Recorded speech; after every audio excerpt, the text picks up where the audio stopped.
प्यारे बच्चों नमस्कार। एलजीआर स्टडी पैरामेडिकल में आप सभी साथियों का स्वागत है।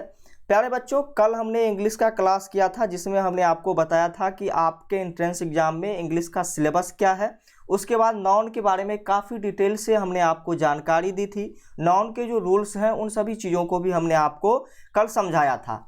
आज के क्लास में आपके एग्जाम में नाउन से संबंधित खास करके कॉमन एरर्स के जो क्वेश्चन आते हैं उन सभी क्वेश्चन को हम करने वाले हैं। तो आप सभी बच्चे बिल्कुल रेडी रहिए, एक एक क्वेश्चन को देखने के लिए बिल्कुल तैयार रहिए, क्योंकि एक एक क्वेश्चन आपके लिए काफ़ी महत्वपूर्ण है। किस टाइप्स के क्वेश्चन आएंगे, कैसे क्वेश्चन लिखे हुए होंगे, ये सारी चीज़ें आपको यहाँ पर पता चलेगी। तो चलिए एक एक क्वेश्चन को आज देखने की कोशिश करते हैं।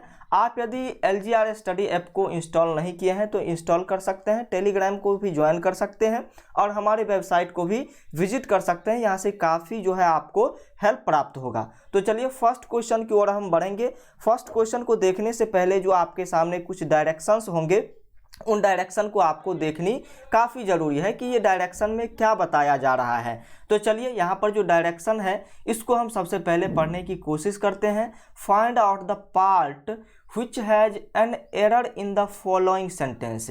यहाँ पर आपको क्या करनी है, फाइंड यानी कि चूज करना है, पाना है कि आपके सामने जो ये लाइन है इस लाइन्स में से इस सेंटेंस में क्या है भाई साहब, कहाँ पर एरर है, यानी कि कहाँ पर गलती है।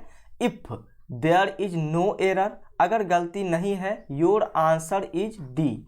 यदि गलती नहीं है तो आपको आंसर डी यानी कि नो एरर वाले ऑप्शन पर क्लिक करनी है। और यदि इस 3-4 सेंटेंस में से कोई सेंटेंस में कहीं ना कहीं एरर है तो उस एरर के लिए आपको कहाँ पर चूज करनी होगी। मान लीजिए कि जिस भी ऑप्शन में एरर होगा उस पर आपको टिक करनी है, यानी कि उसका आंसर देना है। आपके एग्जाम में शायद ये वाला ऑप्शन ना रहे, सिर्फ ऑप्शन जो रहे ये सिर्फ यही रहे।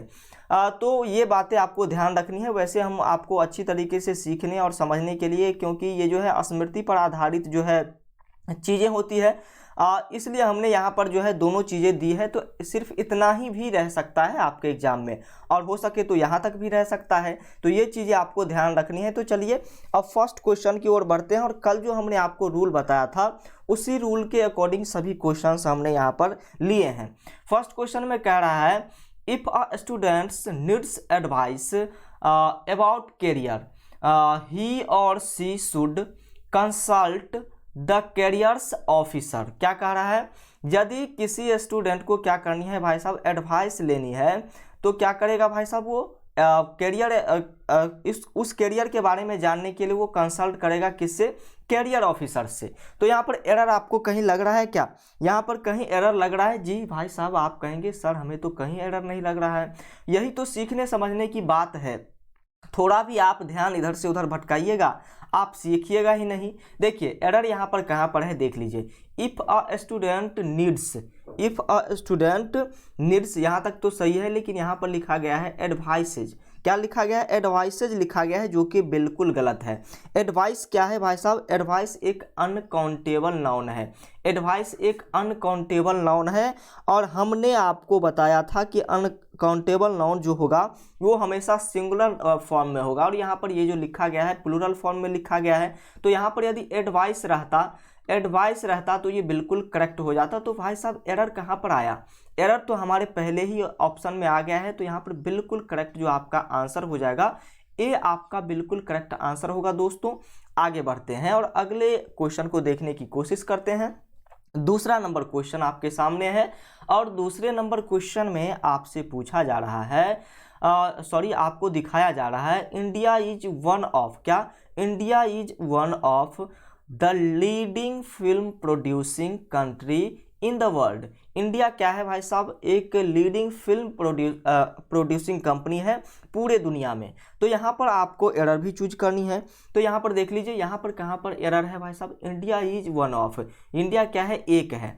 द लीडिंग फिल्म प्रोड्यूसिंग, यहाँ तक तो सही हमें लग रहा है, यहाँ तक तो सही लग रहा है।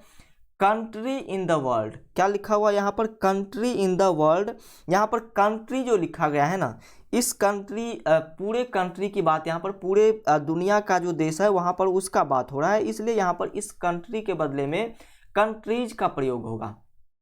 इसका प्रयोग होगा, पूरे कंट्रीज का प्रयोग होगा, क्योंकि सभी कंट्री में से एक इंडिया ऐसा है जो फिल्म प्रोड्यूसिंग में सबसे आगे है। तो कंट्री के जगह पर यहाँ पर कंट्रीज का यूज होगा। अब आप कहेंगे कि क्यों यूज होगा भाई साहब, क्यों यूज होगा सर? तो देखिए वन ऑफ यहाँ पर दिया गया है, वन ऑफ जो है, वन ऑफ के बाद हमेशा प्लुरल का प्रयोग होता है। आपको हमने कल के क्लास में बताया था कि वन ऑफ, समबडी, एनीबडी, ऐसी चीज़ें रहे तो इसके बाद हमेशा आप क्या करेंगे, आप प्लुरल का प्रयोग करेंगे। तो वन ऑफ के बाद किसका यूज होगा भाई साहब? वन ऑफ के बाद हमेशा प्लुरल का यूज होगा, ये याद रखिएगा। वन ऑफ यदि सेंटेंस है, इसके बाद जितने भी नाउन आएंगे वो सभी क्या होंगे, प्लुरल होंगे। तो यहाँ पर ये कंट्रीज जो है एक नाउन है और ये इसको हमें प्लुरल बनाना होगा, यानी कि सी इसका बिल्कुल करेक्ट आंसर हो जाएगा, कंट्रीज इन द वर्ल्ड। चलिए सी इसका बिल्कुल करेक्ट आंसर हो जाएगा। क्यों होगा ये तो आप लोगों ने जाना। आगे बढ़ते हैं और आगे के एरर्स को ढूंढने की कोशिश करते हैं। तीसरा नंबर क्वेश्चन आपके सामने है। इस क्वेश्चन में कह रहा है कैटल्स, कैटल्स का मतलब पशु होता है, where grazing in the meadows. Cattles कहाँ ग्रेजिंग कर रहा है भाई साहब? मिडोज में ग्रेजिंग कर रहा है। और मिडोज का मतलब तो आप सभी बच्चे जानते हैं, मिडोज किसे कहते हैं, एक बार बताएंगे एक बार आप सभी बच्चे कि मिडोज किसे कहा जाएगा भाई साहब? मिडोज किसे कहा जाएगा? मिडोज का मतलब होता है खेत। क्या होता है? घास का जो मैदान होता है उसे हम मिडोज के नाम से जानते हैं। घास के मैदान को हम मिडोज के नाम से जानते हैं। और यहाँ पर देखिए, एक बार में एक ही घास के मैदान में कोई कैटल्स चरेगा ना, एक ही में चढ़ेगा। और यहाँ पर लिखा गया है मीडोज, यहाँ पर क्या होना चाहिए, यहाँ पर होना चाहिए मीडो। यहाँ पर क्या हो जाएगा भाई साहब? मीडो हो जाएगा। तो चलिए तीसरे नंबर क्वेश्चन में बिल्कुल करेक्ट आंसर मीडोज सही है, मीडोज सही है। नियर आउट फार्म ये भी सही है। तो यहाँ पर गलत क्या है? गलत है कैटल। कैटल जो है हमेशा हमने आपको कल के क्लास में बताया था कि चाहे वो कैटल हो, उसके बाद हमने बताया था फर्नीचर, पोएट्री, ये सारी चीज़ें जो होती है हमेशा क्या होती है, ये सभी हमेशा सिंगुलर फॉर्म में होती है। क्या होती है? ये सभी हमेशा जो है किस फॉर्म में होगी भाई साहब? ये हमेशा जो है देखने में लगेगा सिंगुलर, लेकिन ये हमेशा होता क्या है, ये हमेशा प्लुरल होता है। कैटल का मतलब एक कैटल नहीं ना होगा, इसमें बहुत सारे पशु होंगे। तो इसलिए यहाँ पर बिल्कुल करेक्ट आंसर जो होना चाहिए, कैटल के बदले यहाँ पर कैटल होता, कैटल के बदले, कैटल्स के बदले यहाँ पर कैटल होगा, क्योंकि कैटल एक ऐसा शब्द है जो हमेशा देखने में क्या लगता है भाई साहब? देखने में ये सिंगुलर लगता है, लेकिन ये हमेशा है क्या भाई साहब? प्लुरल है।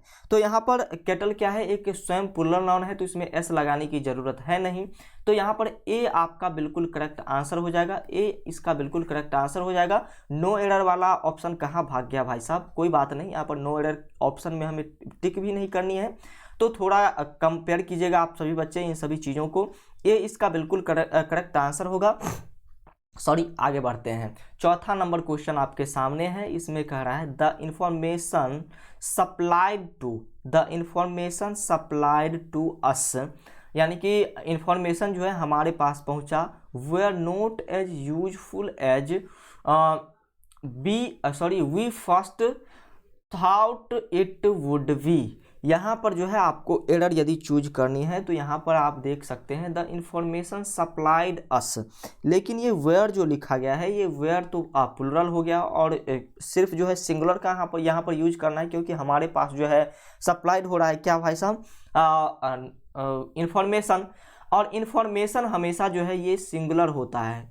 इन्फॉर्मेशन के बारे में भी हमने आपको बताया था कि इन्फॉर्मेशन हमेशा क्या हो जाएगा भाई साहब? इन्फॉर्मेशन हमेशा सिंगुलर होता है। इन्फॉर्मेशन के बारे में कल हमने आपको बताया था ना, एक बार बताएंगे आप सभी बच्चे, इन्फॉर्मेशन के बारे में आपको बताया था या फिर नहीं? इन्फॉर्मेशन जो है हमेशा सिंगुलर नाउन होता है। और यहाँ पर जो है इसलिए क्या हो जाएगा भाई साहब?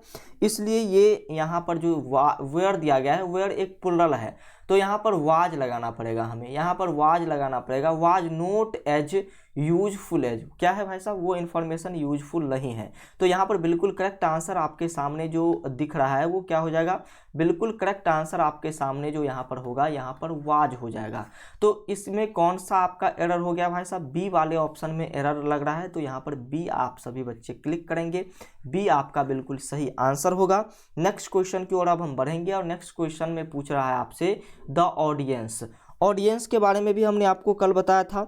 ऑडियंस के बारे में भी कल बताया था आपको। एक बार आप सभी बच्चे ध्यान करेंगे कि ऑडियंस के बारे में हमने आपको बताया था या फिर नहीं। ऑडियंस के बारे में बिल्कुल हमने आपको बताया था कि ऑडियंस सिंगुलर फॉर्म में है या फिर प्लूरल फॉर्म में है। ऑडियंस सिंगुलर फॉर्म में है या फिर प्लूरल फॉर्म में है, ये हमने आपको कल के क्लास में बताया था। ऑडियंस की यदि हम बात करते हैं तो ऑडियंस जो है, उसके बाद जूरी, क्राउड, ये सभी क्या है भाई साहब, ये सभी बहुत सारे लोगों का एक झुंड है। ये सब बहुत सारे लोगों का एक झुंड है जिसे हम कलेक्टिव नाउन के रूप में जानते हैं। तो इसके साथ जो वर्ब का यूज होगा वो हमेशा प्लूरल वर्ब का यूज होगा। हमेशा किस वर्ब का यूज होगा? हमेशा प्लूरल वर्ब का यूज होगा। और इसलिए यहाँ पर जो है आपको दिख रहा है देयर, यहाँ पर जो है इट्स दिख रहा है, इट्स दिख रहा है। और इस इट्स के बदले में हम यहाँ पर प्लूरल का यूज करेंगे और इसका जो है देयर बिल्कुल करेक्ट आंसर हो जाएगा, क्योंकि ये ऑडियंस जो हमेशा प्लूरल है और प्लूरल में हमें प्लूरल वर्ब यूज करना पड़ेगा। और वर्ब यहाँ पर जो है इट्स एक सिंगुलर वर्ब है, तो यहाँ पर प्लूरल वर्ब आपको लगाना पड़ेगा। यहाँ पर बिल्कुल करेक्ट आंसर आपका बी होगा, याद रखिएगा। आगे बढ़ते हैं और आगे के एरर्स को देखने, सीखने, समझने की कोशिश करते हैं। अगला नंबर क्वेश्चन है all his sister in laws. Sister in laws, ये क्या है भाई साहब? एक कंपाउंड नाउन है ना। कल हमने कंपाउंड नाउन के बारे में आपको बताया था। Are married and settled in UK, क्या है भाई साहब? उसकी सभी जो बहनें हैं वो क्या है भाई साहब? बिल्कुल मैरिड है और सभी सेटल है। कहाँ? यूके में सेटल है। तो यहाँ पर his sister in laws, his sister in law. चलिए छठे नंबर क्वेश्चन में बताएंगे कि कहाँ पर गलती है भाई साहब। कंपाउंड नाउन में हमने आपको बताया था हमेशा रूट वर्ड में रूट वर्ड को प्लूरल बनाया जाएगा। और इस सिस्टर इन लॉ में रूट वर्ड कौन है? सिस्टर है ना। तो यहाँ पर सिस्टर्स लगना चाहिए ना, यहाँ पर सिस्टर्स इन लॉ होना चाहिए, यहाँ पर सिस्टर्स इन लॉ होना चाहिए, सिस्टर्स इन लॉ होना चाहिए, ना कि सिस्टर इन लॉज होना चाहिए। तो यहाँ पर बिल्कुल कंपाउंड नाउन में जो है रूट वर्ड को हमेशा प्लूरल बनाया जाता है। तो पहला ही जो आपका ऑप्शन है यानी कि ए ऑप्शन ही बिल्कुल गलत है।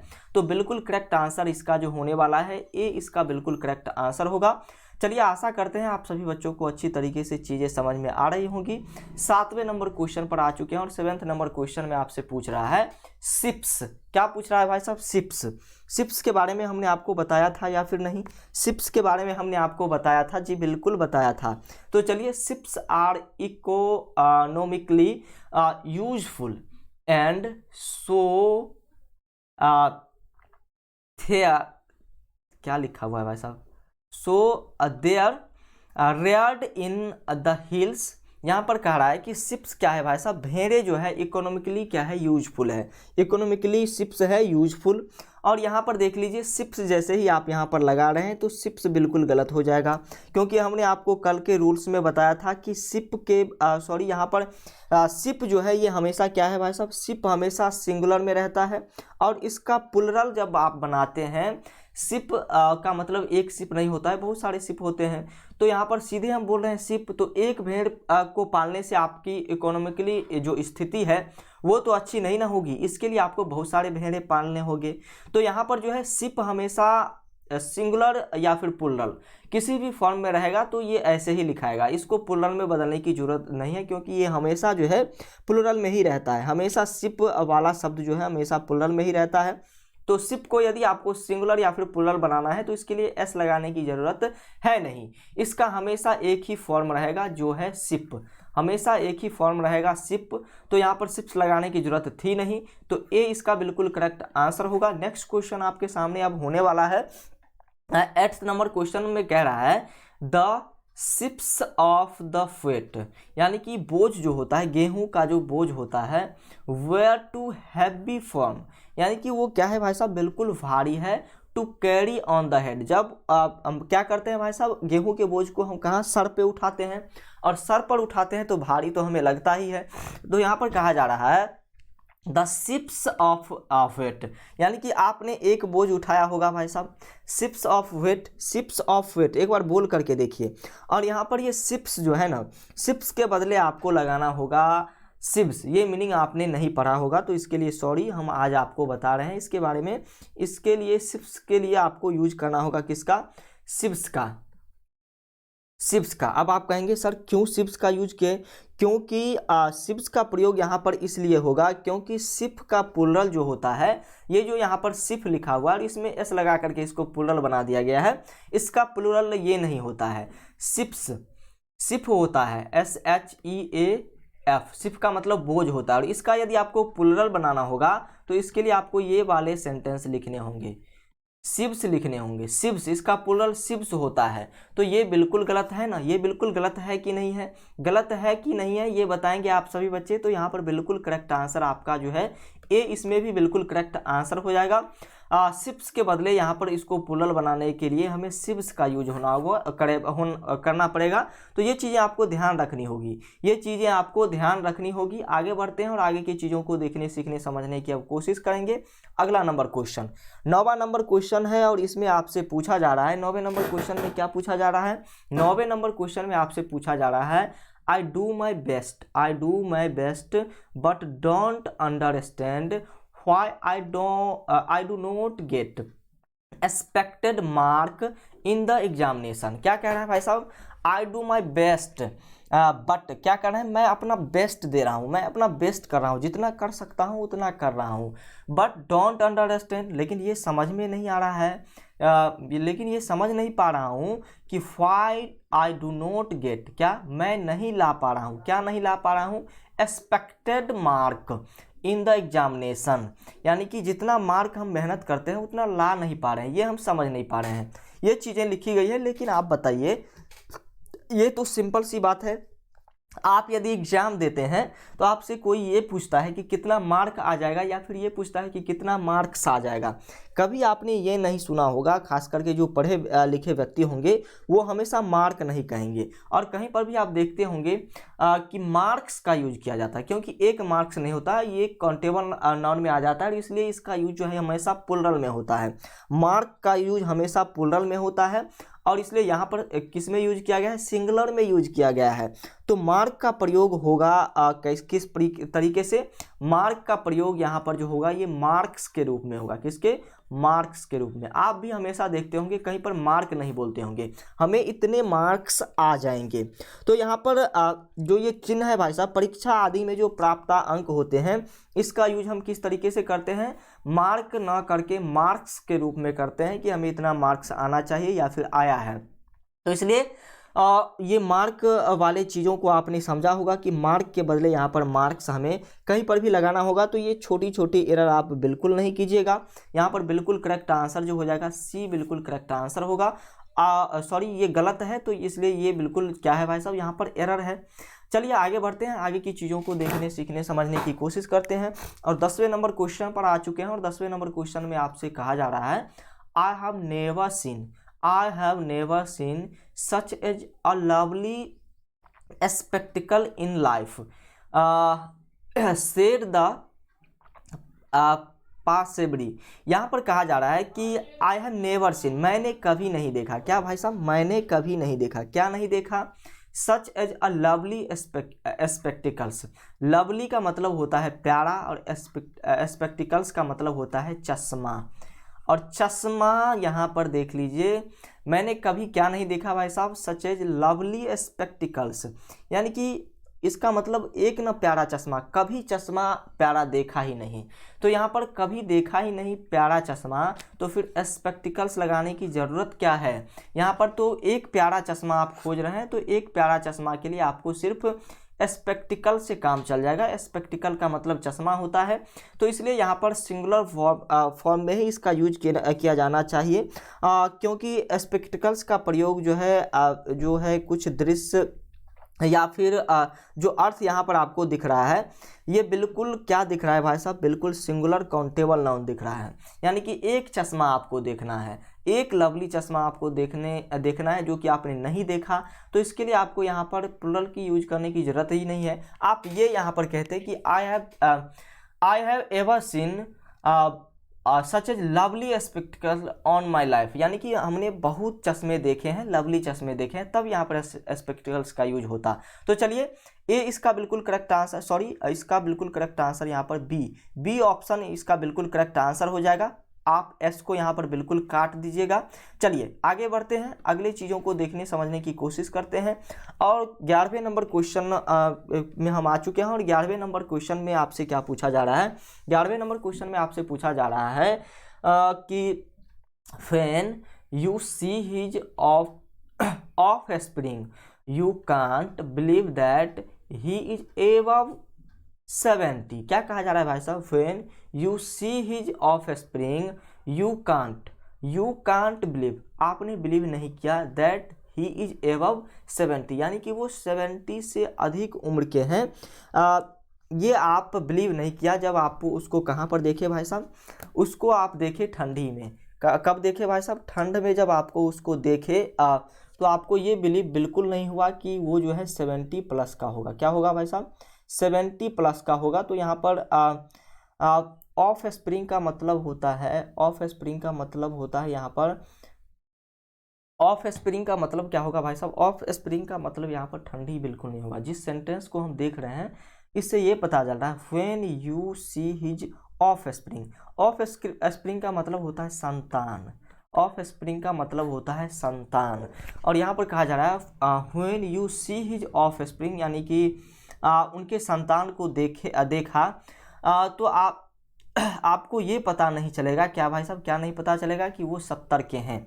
तो यहाँ पर जो है बिल्कुल आपके सामने 4 ऑप्शन है और इस 4 ऑप्शन में से कहाँ एरर है या फिर एरर नहीं है ये आपको चूज करनी है। तो एरर हमें यहाँ पर लग रहा है फर्स्ट वाले में ही, when you see his offspring. संतान का मतलब एक संतान नहीं ना होता है, फैमिली का मतलब फैमिली, उसके बाद ये ऑफ स्प्रिंग, ये इन सभी चीज़ों को प्लुरल बनाने की ज़रूरत है नहीं। जोड़ी, ये सभी चीज़ों को प्लुरल बनाने की ज़रूरत नहीं है क्योंकि इसमें बहुत सारे रहते हैं। इसमें से आप ले लेते कि 2 संतान या फिर 2 बेटे को ले लेते या फिर पहले बेटे को ले लेते तो फिर भी सिंगुलर ही होता।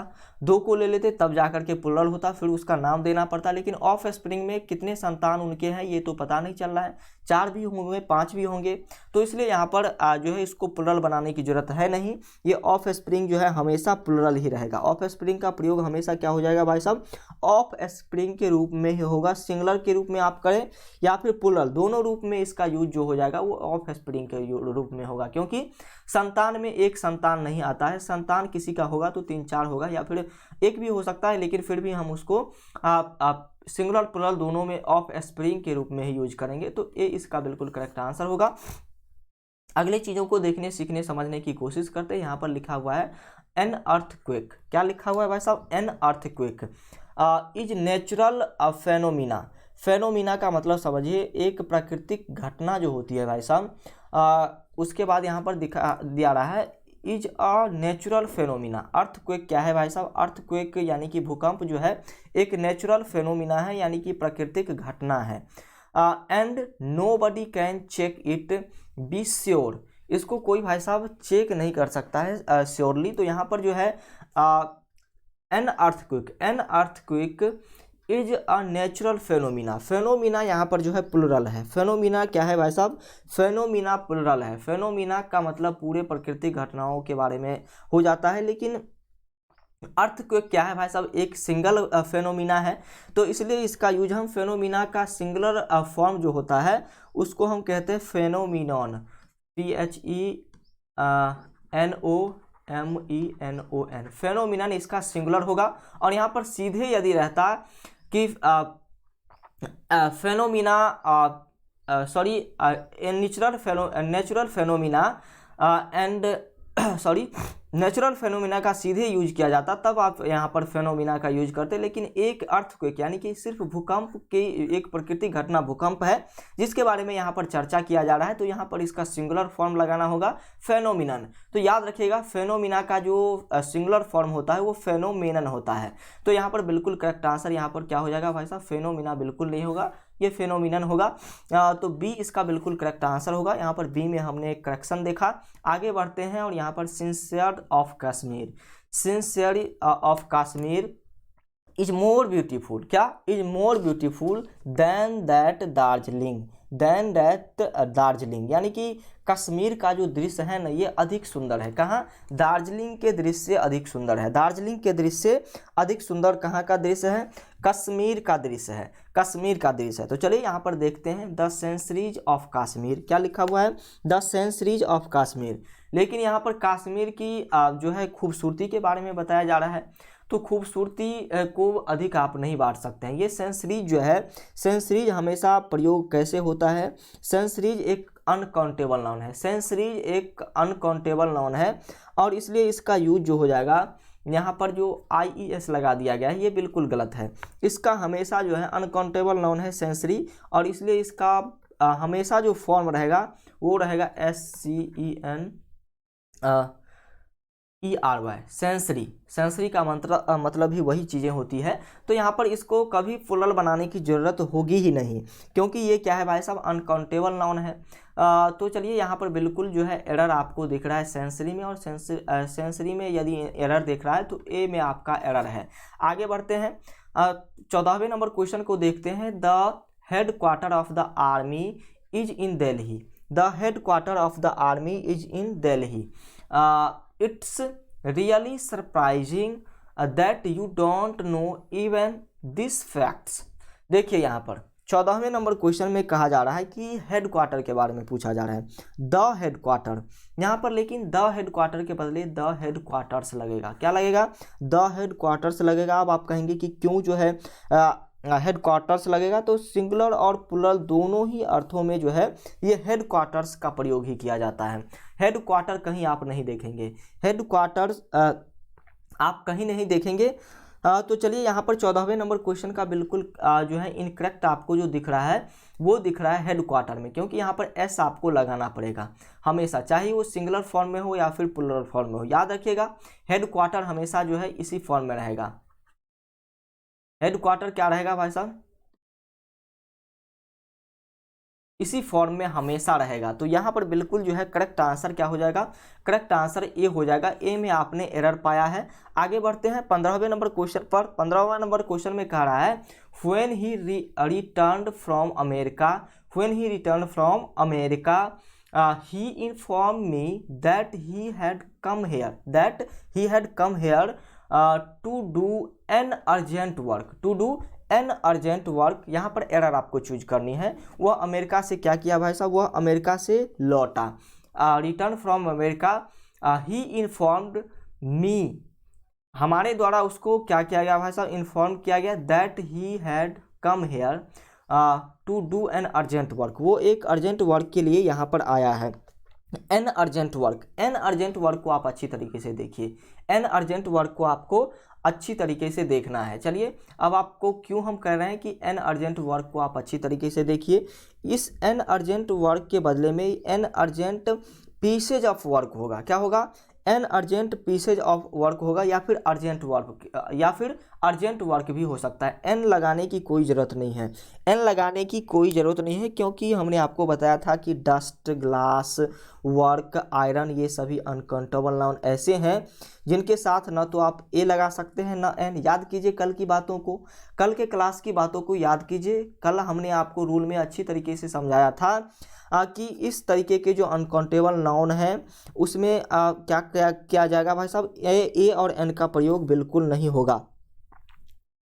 तो चलिए यहाँ पर वैसे भी अनकाउंटेबल नाउन में ए और एन का प्रयोग किसी भी अनकाउंटेबल नाउन में नहीं होगा, ये तो अनकाउंटेबल नाउन है। तो चलिए यहाँ पर आप क्या लिख सकते थे? यहाँ पर यदि अर्जेंट वर्क रहता, या फिर एक और सेंटेंस रहता, an urgent pieces of work, इस तरीके से यदि रहता तो ये सही हो जाता, लेकिन यहाँ पर ये गलत है। अर्जेंट वर्क बिल्कुल करेक्ट होगा।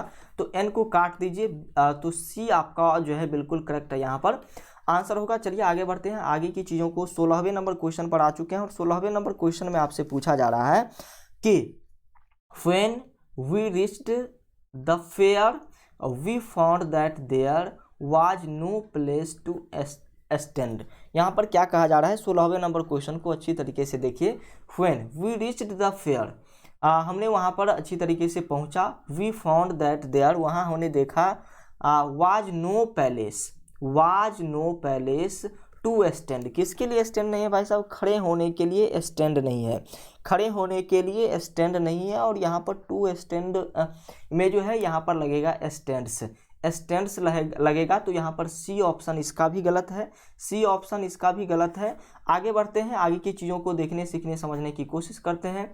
सी वेयर्स स्पेक्टिकल्स, स्पेक्टिकल जैसे ही स्पेक्टिकल्स की बात यहाँ पर आ रही है तो यहाँ पर कहा जा रहा है सी वेयर और स्पेक्टिकल, चश्मे यहाँ पर होता वेयर्स, तो यहाँ पर जो है एक ही चश्मा ना पहनेगी, एक ही चश्मा पहनेगी, और इसलिए इसका बिल्कुल करेक्ट आंसर यहाँ पर जो हो जाएगा she wear spectacle and so she was unable to see the gangster that attacked her last night. क्या किया भाई साहब, she wear spectacle and so, वो क्या करी हुई थी भाई साहब, चश्मा पहनी हुई थी, और चश्मा तो बहुत नहीं ना पहनी होगी, एक ही चश्मा पहनी होगी, तो यहाँ पर वेयर का यूज होगा WEAR, and so she was unable to see the gangster, और जिसके कारण चश्मा पहनने के कारण वो गैंगस्टर यानी कि क्रिमिनल को नहीं देख पाई और उस पर अटैक हो गया रात में। तो यहाँ पर बिल्कुल जो है बिल्कुल आपने देखा कि ए ऑप्शन इसका बिल्कुल जो है एरर है, तो बिल्कुल करेक्ट ऑप्शन आंसर इसका ए ही होगा। अगले क्वेश्चन की ओर बढ़ते हैं और अगले नंबर क्वेश्चन में है द ड्राइवर शोड, क्या द ड्राइवर शोड, ड्राइवर ने देखा great talent in keeping the damaged car under control, under control, क्या कह रहा है, ड्राइवर ने देखा great talent in keeping, great talent in keeping, यहाँ पर क्या हो जाएगा भाई साहब, ग्रेट नहीं होगा, यहाँ पर वेरी हो जाएगा, वेरी टैलेंट, वेरी टैलेंट हो जाएगा, ग्रेट बिल्कुल यहाँ पर नहीं लगाएंगे, very talent in keeping the damage car under control, under control में रखा किसको, डैमेज कार को भी, तो यहाँ पर वेरी टैलेंट होगा, ग्रेट टैलेंट नहीं होगा। तो यहाँ पर बिल्कुल जो है आपका जो है बिल्कुल करेक्ट आंसर जो हो जाएगा, ग्रेट टैलेंट को आप हटा दीजिए, वेरी लगा दीजिए, बी इसका बिल्कुल करेक्ट आंसर होगा। आगे बढ़ते हैं, आगे की चीज़ों को देखने सीखने समझने की कोशिश करते हैं। I visited Ram's and Sita's, देखिए भाई साहब हमने आपको बताया था कि जब दो क्लोज नाउन होंगे, दो क्लोज नाउन जब आपके सामने होगा तो ऐसे केसेज में आपको क्या करनी है, ऐसे केसेज में आपको क्या करनी है, लास्ट वाला जो नाउन होगा सिर्फ उसी में क्या लगेगा भाई साहब, एपिस्ट्रॉफी एस लगेगा, और यहाँ पर दोनों में एपिस्ट्रॉफी एस लगा दिया गया है, तो इसलिए इसका बिल्कुल जो है गलत कौन सा हो जाएगा, गलत बी वाले ऑप्शन इसका भी गलत होगा। तो चलिए राम एंड सीता जो है यहाँ पर एक ही में, सीता में सिर्फ एपिस्ट्रॉफी एस लगता, चलिए यहाँ पर बिल्कुल करेक्ट आंसर बी हो जाएगा। कल के रूल को आप सभी बच्चे ध्यान में रखिए क्योंकि काफ़ी अच्छी तरीके से हमने आपको बताया था। 20वां नंबर क्वेश्चन आपके सामने है, देयर शुड बी, क्या कह रहा है, there should be no furnitures, furnitures क्या है भाई साहब, फर्नीचर्स हमेशा किस फॉर्म में रहता है, फर्नीचर हमेशा अपने आप में प्लुरल फॉर्म में रहता है, क्योंकि फर्नीचर में बहुत सारी चीज़ें आ जाती है, तो इसलिए यहाँ पर फर्नीचर्स लिखना गलत है, यहाँ पर फर्नीचर लिखना सही है। तो इस फर्नीचर्स को काटिए और यहाँ पर इसका बिल्कुल करेक्ट आंसर बी हो जाएगा। In my room there should be no furniture, यानी कि एक भी फर्नीचर हमारे रूम में है ही नहीं, तो चलिए यहाँ पर एरर आपको मिल रहा है बी वाले ऑप्शन में। आगे बढ़ते हैं, 21वां नंबर क्वेश्चन है, he told me that it was it was his friends Shankar's, देखिए यहाँ पर फिर से आ गया, फिर से आ गया, क्या है भाई साहब, लगातार दो नाउन है, लगातार क्या है भाई साहब, लगातार दो नाउन है, लगातार दो नाउन है, लगातार दो नाउन यदि आपके सामने रहता है या फिर क्लोजली रहता है तो इसमें आप क्या करेंगे भाई साहब, ऐसे में आपको क्या करनी होगी, यहाँ पर एपिस्ट्रॉफी एस लगाना होगा लास्ट वाले में, एपिस्ट्रॉफी एस कहाँ पर लगाना होगा, लास्ट वाले में। ही told me that it was his friends Shankar, लगातार दो नाउन है, लगातार दो नाउन आ रहा है इसलिए इसमें एपिस्ट्रॉफी एस कहाँ पर लगेगा, लगातार दो नाउन यदि आपके पास आ जाए तो एपिस्ट्रॉफी एस आपको लगाना पड़ेगा लास्ट वाले में। एपिस्ट्रॉफी एस कहाँ पर लगेगा भाई साहब, एपिस्ट्रॉफी एस लगेगा लास्ट वाले में जब दो लगातार नाउन का प्रयोग किया गया हो। तो चलिए यहाँ पर बिल्कुल करेक्ट आंसर आप सभी बच्चे याद कर लीजिएगा, सॉरी दो लगातार नाउन है, दो लगातार नाउन में तो एपिस्ट्रॉफी एस का यूज होगा ही नहीं, जब क्लोजली रहेगा तब ना लास्ट वाले में होगा, सॉरी एक सेकंड रुकिएगा, जब क्लोजली रहेगा तब लास्ट वाले में होगा, लेकिन लगातार यदि दो नाउन होगा तो फिर एपिस्ट्रॉफी एस किसी में नहीं लगेगा। His friend Shankar. तो चलिए यहाँ पर जो है इसका बिल्कुल करेक्ट आंसर फिर भी सी ही होगा, लेकिन इसमें सॉरी हम कह रहे हैं, थोड़ा जो है हम रूल पर डिसमिस हो गए थे। सी इसका बिल्कुल करेक्ट आंसर होगा। चलिए अगले नंबर क्वेश्चन पर आ रहे हैं, और अगला नंबर क्वेश्चन है a strong breezy. A strong breezy, breezy क्या है भाई साहब? ब्रीजी का मतलब होता है हवा, और एक तेज हवा जो होता है उसको हम ब्रीजी के नाम से जानते हैं। और यहाँ पर ब्रीजी जो है a strong breezy blow his cap of, यानी कि एक स्ट्रॉन्ग ब्रीजी बहा, यानी कि हवा बहा, और वो क्या किया भाई साहब? कैप को उड़ा दिया। कैप को उड़ाने का काम किसने किया? स्ट्रॉन्ग ब्रीजी ने किया। और ये ब्रीजी जो है हमेशा कैसे लिखा जाता है? ये ब्रीजी इसका जो है ये प्लुरल हो गया, प्लुरल हो गया, ये प्लुरल हो गया। ब्रीजी जो लिखा जाता है सिंगुलर में, जो ब्रीजी लिखा जाएगा वो ऐसे लिखाएगा BREEZY, BREEZY। तो यहाँ पर बिल्कुल करेक्ट आंसर जो हो जाएगा इसका ब्रीजी यहाँ पर लगना चाहिए, तो ए इसका बिल्कुल करेक्ट आंसर होगा। अगले नंबर क्वेश्चन पर बढ़ते हैं। 10वां नंबर क्वेश्चन है द पॉपुलेशन। पॉपुलेशन, पीपुल, ये सभी क्या है? हमेशा सिंगुलर फॉर्म में रहते हैं, तो इसमें सिंगुलर वर्ब का यूज होगा। The population of India is divided into 2 classes. 2 classes में इसको डिवाइड किया गया है, haves and haves note, haves and haves note. यहाँ पर जो है हैव्स का मतलब क्या होता है ये जानते हैं आप लोग? नहीं जानते होंगे। हैव्स का मतलब होता है दौलत वाला लोग, यानी कि अमीर लोग को हम हैव्स के नाम से जानते हैं। इसका मीनिंग होता है अमीर। आपने रिच सुना होगा। और यहाँ पर लिखा गया है the population of India is divided into 2 classes. 2 classes में हमारे इंडिया के पॉपुलेशन को डिवाइड किया गया है, जिसमें एक जो है हैव्स है, हैव्स यानी अमीर लोग हैं, और एक हैव्स नोट है। क्या है भाई साहब? एक हैव्स नोट है जो कि गरीब लोग हैं, नोट वेल्दी पर्सन है। तो यहाँ पर हैव्स नोट तो ठीक लिखा गया है, हैव्स नोट तो ठीक लिखा गया है, लेकिन यहाँ पर जो है इसका प्लुरल होना चाहिए, और प्लुरल में जो हो जाएगा हैव्स नोट्स होगा। हैव्स नोट का मतलब सिर्फ एक हो जाएगा, लेकिन हैव्स नोट्स होना चाहिए, क्योंकि हमने आपको बताया कि पॉपुलेशन, पीपुल, ये सभी हमेशा प्लुरल रहते हैं, और इसमें प्लुरल वर्ब का भी यूज किया जाएगा। जो भी चीज़ें यूज किया जाएगा वो प्लुरल किया जाएगा। तो यहाँ पर हैव्स नोट्स होना चाहिए। तो बिल्कुल करेक्ट आंसर जो हो जाएगा इसका बिल्कुल करेक्ट आंसर कौन सा हो गया भाई साहब? हैव्स नोट कहाँ पर है? सी में है। सी इसका बिल्कुल करेक्ट आंसर होगा। तो हैव और हैव्स और हैव्स नोट के बारे में आप लोगों ने जाना होगा। आगे बढ़ते हैं। अगला नंबर क्वेश्चन 24वां नंबर क्वेश्चन है। 24वें नंबर क्वेश्चन में पूछा जा रहा है the car could note absence the step hill.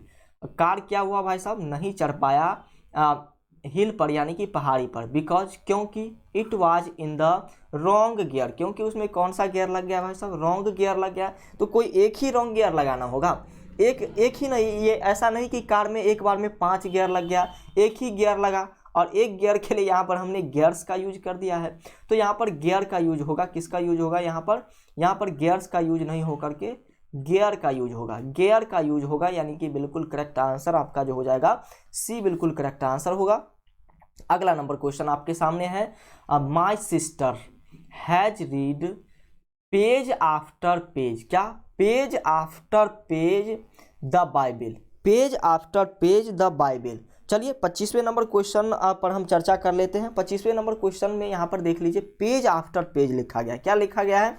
Page after page लिखा गया है। और पेज आफ्टर पेज कब होगा भाई साहब? पेज आफ्टर पेज लिखा गया है, तो आपको बता दें कि पेज आफ्टर पेज बिल्कुल नहीं होगा, पेज आफ्टर पेज बिल्कुल नहीं होगा। यहाँ पर आपको हमने कल बताया था कि जब जो है किसी भी ऑडियंस की बात होने लगे, ज्यूरी की बात होने लगे, क्राउड की बात होने लगे, उसी प्रकार से एक किताब में बहुत सारे पेज होते हैं, पेज की बात होने लगे, तो इसके साथ जो वर्ब या फिर प्रोनाउन होगा यूज, वो सब क्या होगा भाई साहब? प्लुरल होगा। जो भी वर्ब और प्रोनाउन यूज होगा वो प्लुरल प्रोनाउन और ये यूज होगा। और यहाँ पर लिखा गया है page after page of the Bible, page after page of the Bible. तो 25वें नंबर क्वेश्चन का बिल्कुल करेक्ट आंसर जो होने वाला है, 25वें नंबर क्वेश्चन का बिल्कुल करेक्ट आंसर यहाँ पर जो हो जाएगा, ये हमेशा प्लुरल अपने आप में प्लुरल है, और सभी में जो है आपको इसको जो है पेज आफ्टर पेज ही रहने देता तो अच्छा रहता। तो यहाँ पर पेज आफ्टर पेज रहेगा। सी इसका बिल्कुल करेक्ट आंसर होगा। नेक्स्ट क्वेश्चन आपके सामने है all the furnitures have been sold for a song as क्या लिखा हुआ है, as we were in a hurry to leave the town. चलिए यहाँ पर कहा जा रहा है कि all the furnitures have been sold for a song. देखिए यहाँ पर किसी न किसी सॉन्ग के लिए सारे फर्नीचर्स खरीदे जा रहे हैं। We were in a hurry in the leave to town. चलिए यहाँ पर इसका बिल्कुल जो है फर्नीचर कितने भी खरीद ले, लेकिन आप यहाँ पर फर्नीचर को फर्नीचर ही लिखेंगे, फर्नीचर ही लिखेंगे, ना कि फर्नीचर्स लिखेंगे। तो ये हमेशा अपने आप में ये प्लूरल फॉर्म में है, हमेशा ये क्या है भाई साहब, प्लूरल फॉर्म में है। तो आप इसको क्यों प्लूरल बनाएं, तो ये इसलिए यहाँ पर ये गलत हो गया। तो 26वें नंबर क्वेश्चन का ए बिल्कुल करेक्ट आंसर हो जाएगा। अगले नंबर क्वेश्चन पर बढ़ते हैं और 27वां नंबर क्वेश्चन अब आपके सामने होगा। 27वें नंबर क्वेश्चन में आप देख लीजिए एक बार, 27वें नंबर क्वेश्चन में क्या पूछ रहा है आपसे। 27वें नंबर क्वेश्चन को देखिए। 27वें नंबर क्वेश्चन में आपसे कहा जा रहा है When I entered the bedroom, I saw a snake crawling. जब बेडरूम में कोई प्रवेश किया तो उसने क्या देखा भाई साहब, मैंने देखा स्नेक क्रॉलिंग, यानी कि स्नेक को रेंगते हुए देखा। On the ground, on the ground, on the ground. देखिए ध्यान से देखिए यहाँ पर 27वें नंबर क्वेश्चन में बिल्कुल करेक्ट आंसर जो होने वाला है वो कौन सा होगा। 27वें नंबर क्वेश्चन का बिल्कुल करेक्ट आंसर जो हो जाएगा ग्राउंड नहीं होगा, यहाँ पर ग्राउंड नहीं होगा, यहाँ पर जो हो जाएगा आप फ्लोर कह सकते हैं, फ्लोर, फ्लोर। तो चलिए यहाँ पर बिल्कुल करेक्ट आंसर जो हो जाएगा, बिल्कुल करेक्ट आंसर यहाँ पर जो हो जाएगा आपका सी यहाँ पर भी होगा। तो सी आप सभी बच्चे ध्यान रखिएगा। अगला नंबर क्वेश्चन आपके सामने है 28वां number question. He has ordered bricks for the proposed shopping complex. किसने भाई साहब, उसने ऑर्डर किया, क्या किया, ब्रिक ऑर्डर किया फॉर परपोज्ड, यानी कि इनके जो भी चीज़ें शुरू करनी थी शॉपिंग कॉम्प्लेक्स, इनके लिए इन्होंने ईंटें ऑर्डर की, इनके लिए इन्होंने ईंटें ऑर्डर की। और 28वें नंबर क्वेश्चन में यहाँ पर जो आपको दिख रहा है ब्रिक्स फॉर द पर्पस, तो ये एक अनकाउंटेबल नाउन है। एक ईंटे से घर नहीं बनते हैं और कितने ईंटें लगते हैं ये भी आप उतना नहीं जान पाते हैं, सिर्फ एक टेलर दो टेलर ऐसे आप ईंटा गिराते हैं। तो यहाँ पर ब्रिक का यूज होगा, ब्रिक का यूज होगा। तो बिल्कुल जो है बी ऑप्शन आपका गलत है। तो बी आपका आंसर हो जाएगा, क्योंकि गलत वाले को ही यहाँ पर चूज करनी है। अगला नंबर क्वेश्चन 29वां नंबर है। Lasers are inexpendable tools. क्या है भाई साहब, अपरिहार्य, यानी कि इनएक्सपेंडेबल है, टूल है for the delicate eye surgery. किसके लिए भाई साहब, डेलिकेट आई सर्जरी। डेलिकेट का मतलब होता है नाजुक, आइज का मतलब आँख, सर्जरी का मतलब आप सभी बच्चे जानते हैं। लेजर्स आर क्या है, लेजर्स आर है। देखिए फिर से पढ़ने की कोशिश कीजिए। Lasers are inexpendable tools for the delicates eyes. Delicates eyes होगा, क्या हो जाएगा भाई साहब, डेलिकेट्स आइज सर्जरी। तो चलिए डेलिकेट्स आइज सर्जरी होगा यहाँ पर। तो बिल्कुल करेक्ट आंसर जो है बिल्कुल करेक्ट आंसर यहाँ पर जो है गलत कहाँ पर है, सी में गलत है। तो बिल्कुल करेक्ट आंसर मान लीजिए, मान नहीं लीजिए, यही आपका होगा। 30वां नंबर क्वेश्चन है the ticket window. Ticket window remind closed through out the day. Ticket window क्या हुआ भाई साहब, आज भर दिन क्या रहा भाई साहब, बंद रहा। आज भर दिन टिकट विंडो बंद रहा। देखिए भाई साहब, विंडो हम किसको कहते हैं, विंडो कहते हैं जब आप एक छोटा सा कमरा में जाएंगे और उसको खोलेंगे तो सिर्फ आपको उस विंडो के अंदर, उस खिड़की के अंदर कुछ दिखाई नहीं देगा, सिर्फ घर दिखाई दे सकता है। कोई ऐसी कॉमन चीज़ें आपको नहीं दिखाई देगी, प्रॉपर चीज़ें नहीं दिखाई देगी। तो ऐसी चीज़ को हम विंडो कहते हैं, ऐसी चीज़ को हम विंडो कहेंगे। लेकिन यदि आप के सामने एक विंडो है और उस विंडो के सामने कोई ना कोई काउंटर लगा हुआ है, कोई ना कोई क्या है, काउंटर लगा हुआ है या फिर डेस्क लगा हुआ है, वहाँ पर कुछ चीज़ें चल रही हैं, तो ऐसे में हम क्या कहेंगे, उसको कहेंगे, उस खिड़की को कहेंगे काउंटर। उस खिड़की को क्या कहेंगे, काउंटर कहेंगे। तो यहाँ पर जो है विंडो लगाया गया है, टिकट विंडो, ये बिल्कुल गलत होगा, टिकट काउंटर होगा। क्यों होगा भाई साहब, क्योंकि आप जब टिकट लेने जाते हैं तो वहाँ पर आपको एक ऑफिशियली चीज़ें दिखती है, वहाँ पर एक व्यक्ति रहेगा, डेस्क रहेगा, सारी चीज़ें रहेगी। और विंडो में जब आप झांकिएगा तो ये सारी चीज़ें नहीं दिखाएगी आपको, ये सारी चीज़ें आपको नहीं दिखाई देगा। तो इसलिए यहाँ पर काउंटर का यूज होगा। यहाँ पर किसका यूज होगा, काउंटर का यूज होगा। तो इसलिए बिल्कुल करेक्ट आंसर यहाँ पर जो हो जाएगा ये आपका बिल्कुल करेक्ट आंसर होगा। आशा करते हैं आज का क्लास आप सभी बच्चों को अच्छी तरीके से समझ में आया होगा। यदि आज का क्लास समझ में आया हो तो अच्छी बातें हैं, नहीं तो एक बार रिपीट जरूर कर लीजिएगा, वैसे कोई डॉट्स रहा नहीं होगा। चलिए अब हम आगे की चीज़ों को देखने, सीखने और समझने की कोशिश करते हैं। यदि आप जो है अभी तक बेहतर तैयारी करना चाहते हैं, लेकिन आपने हमारे कोर्स को ज्वाइन नहीं किया है, पेड कोर्स को, तो आप ज़रूर ज्वाइन कर लीजिए। इसकी विशेषताओं के बारे में हम आपको अभी बता रहे हैं कि इसकी विशेषताएं क्या है, इसकी मेन जो अभी स्पेशल चीज़ें हैं उन सभी चीज़ों पर हम चर्चा करेंगे। तो फर्स्ट ऑफ ऑल हम आपको बता देते हैं कि इसकी विशेषताएं क्या है। सभी विषय का बेहतर तैयारी यहाँ पर आपको कराया जाएगा इस पेड कोर्स में। चैप्टर वाइज आपकी क्लासेज चलेगी सभी सब्जेक्ट का। जैसे एक चैप्टर खत्म होता है, जैसे हमने यहाँ पर इंग्लिश का फर्स्ट चैप्टर का हमने थ्योरी कराया पहले, उसके बाद हमने ऑब्जेक्टिव कराया, इसी तरीके से सभी सब्जेक्ट का ये चीज़ें चलती है। सभी विषय का पीडीएफ नोट्स भी आपको यहाँ पर मिल जाएगा, प्रीवियस ईयर क्वेश्चन का भी प्रैक्टिस कराया जाएगा और मॉडल पेपर का भी क्या कराया जाएगा भाई साहब, प्रैक्टिस कराया जाएगा। मॉडल पेपर का भी प्रैक्टिस कराया जाएगा। तो बिल्कुल यहाँ पर जो है करेक्ट चीज़ें आपको पता चलेगी। आप यदि और भी जानकारी चाहते हैं इस पेड कोर्स से संबंधित तो 7479823598 ये हमारा नंबर है, इस पर आप कॉल करके सारी जानकारी ले सकते हैं। अब पैरामेडिकल एंट्रेंस एग्जाम के लिए कौन कौन से सब्जेक्ट आपको पढ़ाए जाएंगे इस पर चर्चा कर लेते हैं। तो चलिए पैरामेडिकल एंट्रेंस एग्जाम के लिए कौन कौन से सब्जेक्ट हम आपको कराने वाले हैं उसके बारे में जानकारी आपको दे देते हैं। आपके एंट्रेंस एग्जाम में physics, chemistry, math, bio, GK, Hindi और इंग्लिश से क्वेश्चंस आते हैं। तो ये सारे सब्जेक्ट आपको यहाँ पर कराए जाएंगे बिना किसी कोचिंग और अदर क्लास के। फुल्ली सिलेबस यहाँ से आपका कंप्लीट होगा। कोर्स फी के बारे में आप सभी बच्चों के मन में डाउट रहती है, तो 1099 रुपया बिल्कुल नहीं, मात्र 599। अभी जो है ऑफर के तहत मात्र 599 रुपया में ये कोर्स आपको मिल रही है। जल्द से जल्द इनरोल कीजिए। इनरोल करने के लिए आपको प्ले स्टोर पर जाना होगा और एक एप्लीकेशन डाउनलोड करना होगा। लेकिन प्ले स्टोर पर जैसे ही आप सर्च कीजिएगा LGR स्टडी, आपके सामने दो एप्लीकेशन आ जाएंगे। एक जो है LGR स्टडी का व्हाइट वाला एप्लीकेशन आएगा और एक रेड वाला।